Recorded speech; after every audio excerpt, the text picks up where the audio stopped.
तो जनपद सिद्धार्थनगर के कई ब्लॉकों में सरकार द्वारा लाई गई योजना एनएमएमएस को लेकर प्रधानों द्वारा घोर विरोध प्रदर्शन किया जा रहा है, जिसको लेकर कई ब्लॉकों में राष्ट्रीय पंचायती राज ग्राम प्रधान संगठन द्वारा अनिश्चितकालीन धरना एवं कार्य बहिष्कार किया जा रहा है। आज ब्लॉक इटवा में प्रधान संघ की इटवा इकाई अध्यक्ष की अगुवाई में अनिश्चितकालीन धरना प्रदर्शन अपने अध्यक्ष राघवेंद्र प्रताप सिंह की मौजूदगी में किया, जहां पर सरकार की नीतियों पर नाराजगी जताते हुए कहा कि हम सरकार से अपनी 14 मांगों को लेकर ये प्रदर्शन कर रहे हैं। हम लोगों से किए गए वादे आज तक पूरे नहीं हुए, इसलिए हम धरना देने को मजबूर हुए हैं। अगर मांगे नहीं मानी गई तो भूख हड़ताल भी करेंगे। और सिद्धार्थनगर जिले से बार बार अपडेट आ रही है कि बायोमेट्रिक हटाया जाए। अब देखना यह होगा कि सरकार फैसला बदलती है या नहीं। इटवा विकास खंड में आप लोगों के द्वारा अनवरत धरना प्रदर्शन चल रहा है, तो मामला क्या है?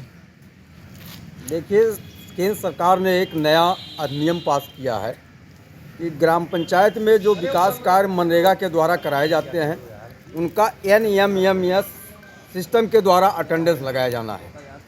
तो चूंकि हमारा जनपद नेपाल बॉर्डर से सटे हुए है, यहाँ नेटवर्क की समस्या आए दिन बनी रहती है, जिससे जो हमारे कामगार हैं बेचारे दिन भर तो मजदूरी करते हैं लेकिन उनका अटेंडेंस नहीं लग पाता है।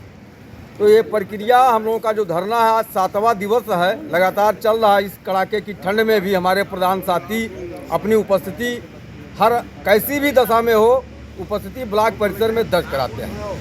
अभी तो हमारा ये धरने का आयोजन केवल विकास खंड स्तर पे हो रहा है। इसके बाद में एक नया रूपरेखा हम लोग तय करके जनपद मुख्यालयों मांगों को लेकर हम लोग धरना प्रदर्शन कर रहे हैं, जिसमें हमारा जो प्रमुख मांग है वो मोबाइल मॉनिटरिंग को लेकर हो रहा है। जो जनपद सिद्धार्थनगर हमारा बॉर्डर से सटा हुआ जनपद है, इसलिए यहाँ मोबाइल मॉनिटरिंग की समस्याएं बहुत ज़्यादा मोबाइल मॉनिटरिंग की समस्या है, जिसके कारण से हम लोग मनरेगा का काम ठप करके बैठे हुए हैं।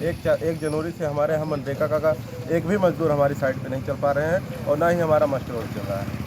इसी कारण हम लोग यहाँ धरना प्रदर्शन कर रहे हैं। और रही बात अन्य मांगों की, तो बहुत सारे हमारे और अन्य मांगे हैं, जिसमें जो 213 रुपया मजदूरी है उसको भी बढ़ाने की मांग है हमारी कि 213 रुपये में कहीं भी मनरेगा मजदूर या कोई भी कामगार मजदूर 213 रुपये में काम करने को तैयार नहीं है। हम 213 रुपया सरकार देती है, उसके साथ हम अपना भी अन्य और पैसा लगा के तब उसकी मजदूरी हम पे कर पाते हैं।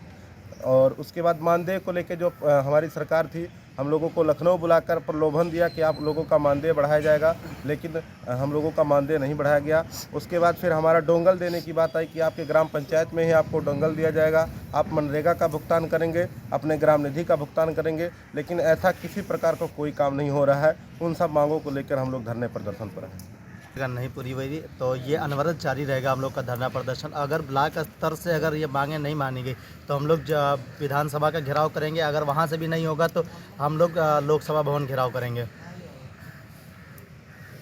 आप लोग लगातार धरना प्रदर्शन कर रहे हैं, तो अगर मान लीजिए धरना अगर सरकार आपकी मांगे नहीं मानती है तो उसको लेकर क्या करेंगे आप लोग? अगर सरकार हम लोगों की मांगे नहीं मानती है तो हम लोग ज़िले पर जाके धरना देंगे। वहाँ से हम लोगों का अगर नहीं पूरा हुआ लखनऊ जाएंगे, वहाँ से नहीं पूरा हुआ हम लोग दिल्ली जाएंगे, आत्मदाह तक करेंगे। और इसमें से जैसे अभी शिक्षा मित्रों ने अपना जान भी गंवा दिया था, कई शिक्षा मित्रों ने जान गंवा दी है, तो हम प्रधान साथी भी अपनी जान को गंवाने के लिए मैं दिल्ली तक जाऊंगा।